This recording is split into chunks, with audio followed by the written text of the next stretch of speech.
Joining us now is OjyOkpe, with stories trending around the world on her birthday. Hello, Ginix. Happy birthday. Good morning. Thank you very much. You're smiling. Happy birthday. We play too much. We play too much. Happy birthday. Happy birthday. Happy birthday to you. In fact, Oji, we want to seize the show for you for we're hijacking the show. I am 23 today. Hijack the show for I thought you were hijacking for a few minutes. Yeah, we're hijacking for a few minutes. You're always the one, celebrating people, and you do it so well. So we had just a little video to show just a little highlight in celebration of the phenomenal Oji in Dr. Martin's voice. Ojinika, I can't believe you guys.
From people. Yes. And a few people just because what's trending? Ojinika is trending today. Oh, you guys are the sweetest. Oh my God. Let me just someone wrote a poem. One of your big fans. No. I'll just read the poem out to you. Pull up the tweets very shortly. Are you guys serious? Really.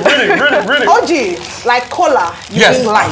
Hey. Your smile has the reflection of diamonds. Yes. Your beauty beats Mona Lisa. Oh Yes. my goodness. Your grace so high. Yeah, Burj Khalifa confesses your eyes are made of the finest crystals. Yes. Oh my goodness. What's trending? It's your birthday, Ojinika. Happy birthday, God bless you. That's from the Poetivist. Oh my And then we goodness. Are had you John people F. Apata say, happy birthday to the crush of my 74-year-old Pali, who upon sighting OjyOkpe will explode with, see my Mami Ota. You have brought so much joy to our living rooms with your beautiful reportage of what's trending on the morning show. Every blessing. Girl, happy birthday from us. Oh my God. I want to say thank you very much.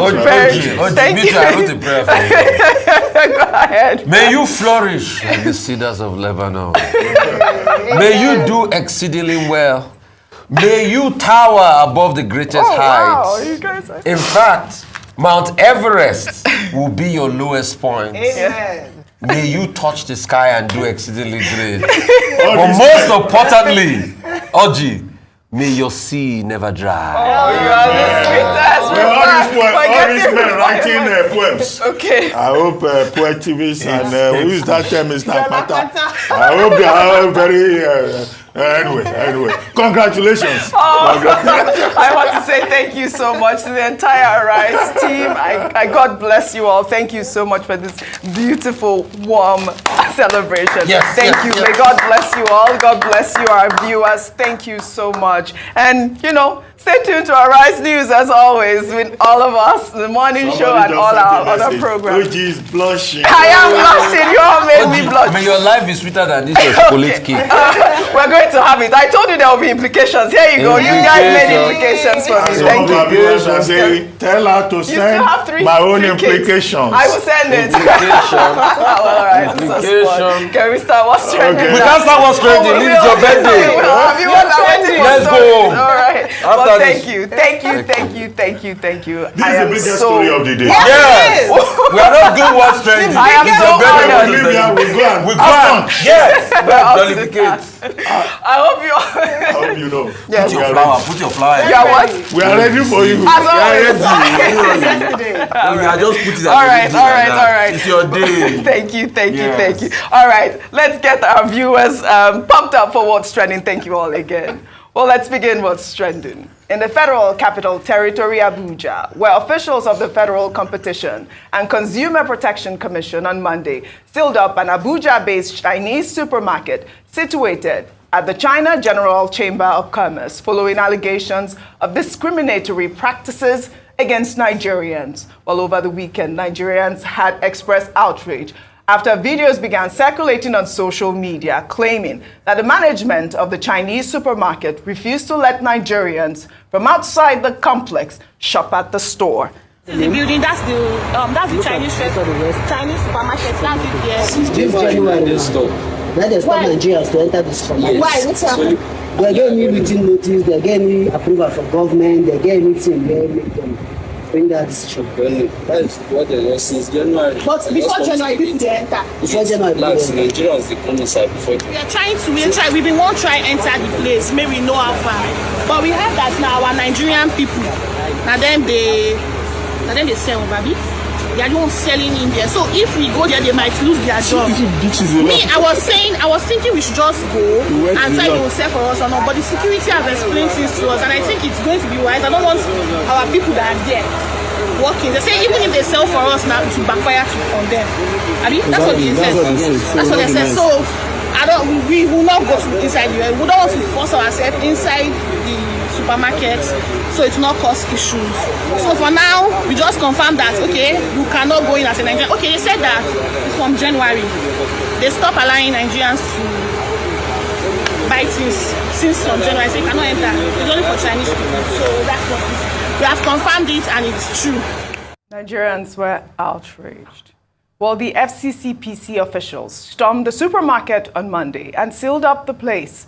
After interrogating Nigerian workers at the supermarket, workers at the store disclosed that the owner of the supermarket had fled the premises. On arrival, we noticed that the supermarket, which is right behind me, was sealed and padlocked externally. Enquiries have shown that, yes, as at this morning, this supermarket was open and people were here. CCTV footage also shows that at about 8:29 a.m., two vehicles departed from these premises, allegedly containing the owner of the supermarket, whom we have been able to identify by name, and we have our contact details.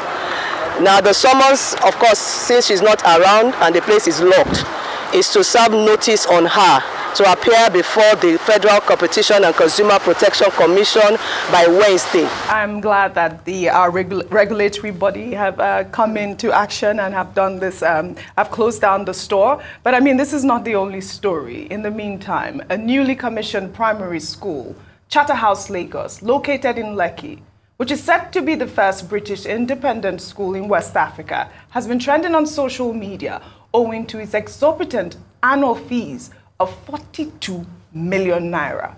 The school, which has a secondary school underway, is set to resume in September. Many Nigerians have expressed outrage and disbelief at the hefty price tag. The school's management is yet to comment on the controversy. Well, let's take this tweet. This person wrote, when 42 million naira can build a school, when 42 million naira can pay for research and development of malaria vaccine in our higher institution, when 42 million naira can pay the salary of a full federal government college staff salary, when 42 million naira can fund 10 university students scholarship, when 42 million can build a community vocational studies center, now 42 million naira is used on one child. We all see the value of numbers, but when an individual pilfers over 400 billion naira, there's no outrage, rather a process of withdrawal of ADC when proceeds to forfeit like the event never happens. Numbers don't scare Nigerians. We just select the one that scares us. I don't know, I can see you are nodding, you are agreeing with that, but this is, this is a conversation. Also, people have, called on the Lagos state government to look into this. Dr. Abati. Okay, first, let's deal with the issue of the school. That school, you will recall that when Kemi Badenoch, the business secretary of the United Kingdom visited Nigeria, it was one of the schools that she visited as part of the project of the, cultural, educational relationship between Nigeria and the United Kingdom. And now, the school is in the news. And we're told that it will be charging 42 million naira. However, it is a private school. It is a private school, and people have their own choices. You have schools like British International School, you have schools like this Charterhouse School, and look, it's a private school, so individuals make their choices. So if you cannot afford it, don't go there. And I think the school may not have made any statement, but I've seen some comments showing that, look, this is an elite school. Perhaps there are some Nigerians who can afford it. That's that about that. The second thing is about, the supermarket in Abuja. Now, the Federal Competition and Consumer Protection Commission has gone there to seal off that, supermarket. The owner of the supermarket has fled, we are told. Now, there are questions. The first question is, you have this supermarket where we're told Nigerians are not allowed, for Chinese only. Almost like an apartheid principle in South Africa, and also like a principle of saying no dogs allowed. Now, Section 42 of the 1999 Constitution of Nigeria does not allow any kind of discrimination, either on the basis of color or gender or religion or circumstances of birth. So on the surface of it, that's a violation of the fundamental right of an individual inside this country. And that is why some, Nigerians decided to force the issue. And they went there, they said they will buy from there, by all means. So we can only call for investigation. What is it that they sell in that supermarket that Nigerians cannot access? Is it legal? Is it illegal? And why did the owner of the supermarket run? There was a summons for the owner of the supermarket to show up. She fled. She didn't show up. Another thing, however, is that supermarket is located in the China-Nigeria Chamber of Commerce premises, we're told. Now, is it covered? Is it covered by immunity? What kind of diplomatic immunity will apply to that state? Unfortunately, the Chinese embassy has not spoken. However, the point needs to be made. That is not only that supermarket. There is an India language school somewhere in Ikpeazu that has been reported that does not take Nigerian pupils. Unacceptable. You must have an Indian passport for you to be enrolled in that school, or one of your parents must be Indian. So it's not just this supermarket. However, this should not lead to the demonization of Chinese businesses. After all, Chinatown in Lagos here is open to everybody. Whether you are Nigerian or you are Senegalese, you can go there. There is one Chinese hotel in Abuja, Kenda's Chinese hotel. It admits everybody. There are Chinese restaurants around Lagos.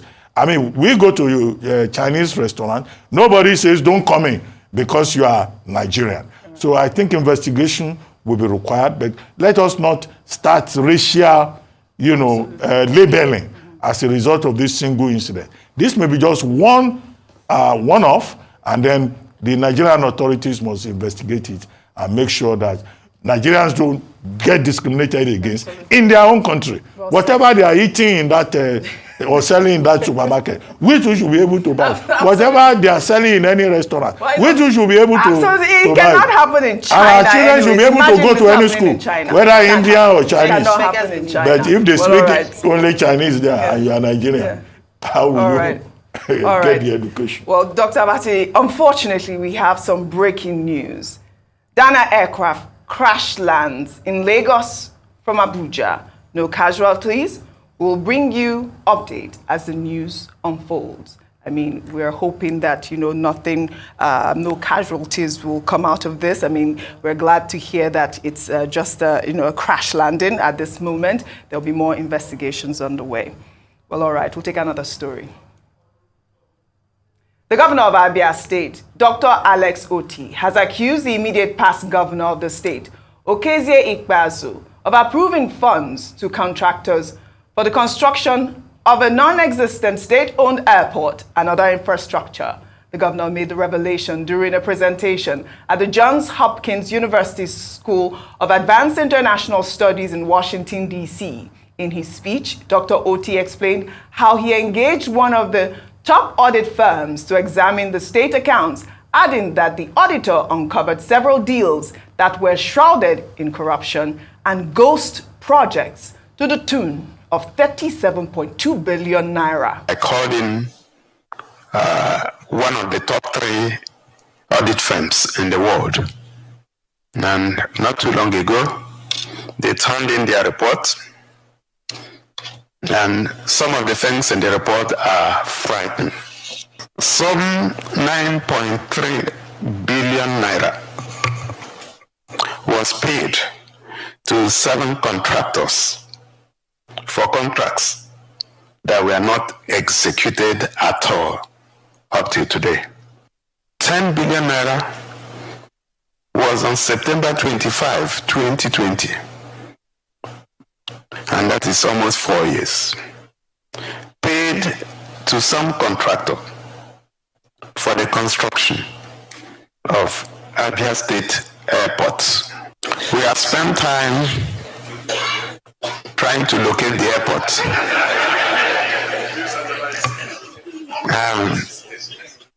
Up to now, we have failed.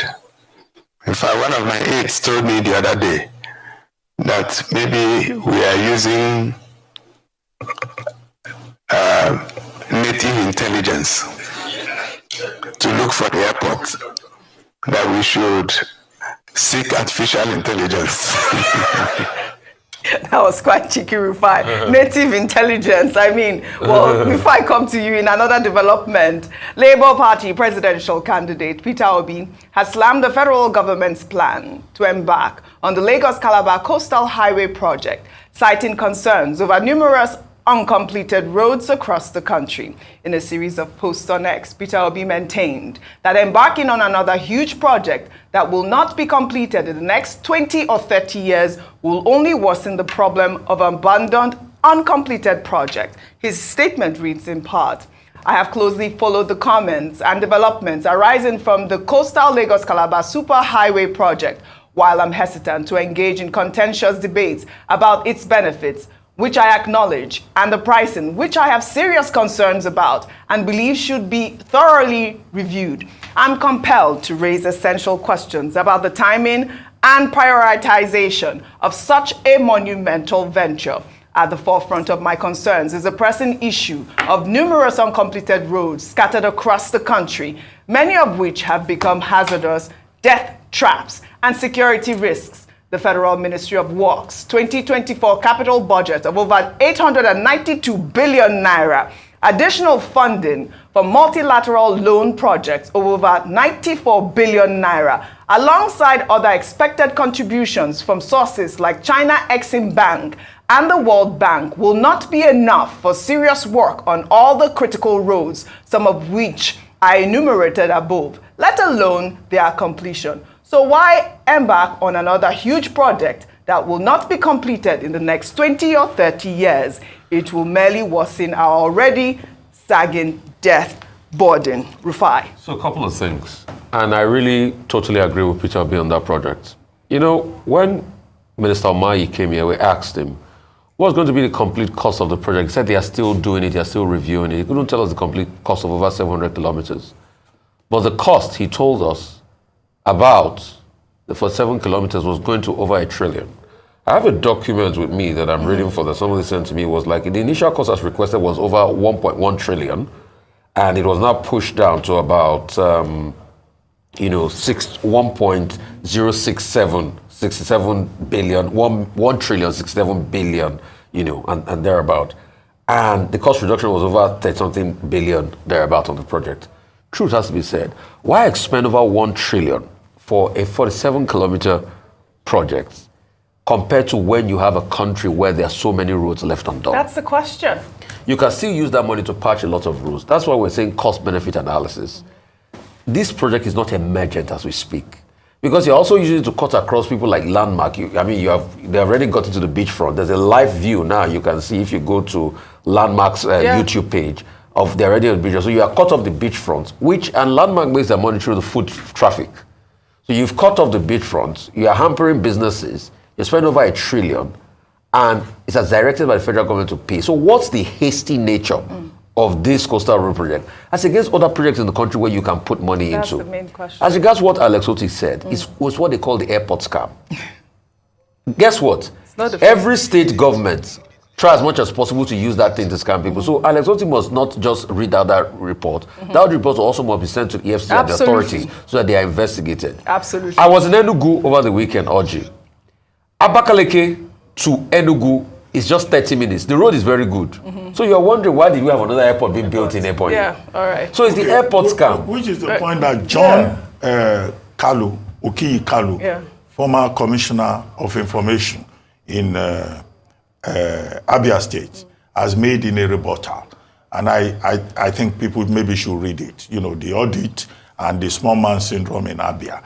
Because I read that story, which is another view.